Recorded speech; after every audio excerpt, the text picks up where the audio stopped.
ধর্ষণ এবং হত্যাকাণ্ড ঘটিয়ে তার দেহ খণ্ড বিখণ্ড করে লাশ গুম করার জন্য যে কার্যক্রমগুলো করেছিলেন আসামি দ্বয়, একজনের সহায়তায় আরেকজন অর্থাৎ 1 নম্বর আসামি কর্তৃক 2 নম্বর আসামির সহায়তায় সেই ঘটনাগুলো সকল সাক্ষীর সাক্ষ্যে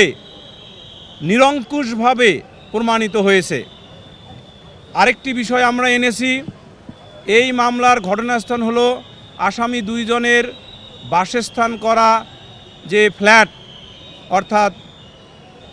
ভিকটিমের পিতার যে ফ্ল্যাট তার অপোজিট সাইডে ডান দিকের যে ফ্ল্যাট, সেই ফ্ল্যাটে যে 3টি রুম আছে, 3টি রুমে মধ্যে যে রুমটিতে আসামি 2 জন থাকতেন আর বাকি 2টি রুমে অন্য কেহই ছিল না, এটা ঘটনার সময় সেটা সাক্ষ্যে প্রমাণিত হয়ে গেছে এবং তালাবদ্ধ ছিল। তাহলে তাদের ফ্ল্যাটে এই যে ডেড বডি পাওয়া গেল, এই ডেড বডি পাওয়ার এই ঘটনাটি হলো এভিডেন্স অ্যাক্টের 106 ধারা অনুসারে আসামিদ্বয়ের বিশেষ নলেজ, এই যে আসামিদ্বয়ের বিশেষ নলেজ বা স্পেশাল নলেজ,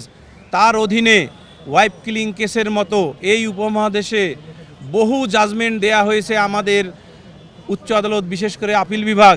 সেই সকল জাজমেন্টের আলোকে আসামিকে ব্যাখ্যা করতে হয়, যার কাস্টডিতে কোনো ব্যক্তি মারা যায়, যে তার মৃত্যুর কারণ কী কারণে তার মৃত্যু হয়েছে, এবং সেই কারণ যদি ব্যাখ্যা হয়, সেই ব্যাখ্যা যদি আদালতের নিকট অ্যাকসেপ্টেবল হয়, দেন তিনি বাঁচতে পারেন। কিন্তু আমাদের এই মামলায় আসামিদ্বয় কোনো ধরনের এক্সপ্লেনেশন প্রদান করেননি। কেন, কিভাবে তাদের বাসায় ভিকটিম রামিসা আক্তার মারা গেলেন, তার দেহ খণ্ড বিখণ্ড করা হলো, এই ব্যাপারে একটি শব্দ তাদের এক্সপ্লেনেশন নাই। উপরন্ত কি আছে, 1 নম্বর আসামি সোহেল রানার দোষ স্বীকারোক্তি, যাহা সংশ্লিষ্ট ম্যাজিস্ট্রেট কর্তৃক যথাযথভাবে রেকর্ডকৃত, সেই সংশ্লিষ্ট ম্যাজিস্ট্রেট কর্তৃক রেকর্ডকৃত 164 ধারার অধীনে যে কনফেশন দেয়া হয়েছে বা দোষ স্বীকারোক্তি, সেই দোষ স্বীকারোক্তি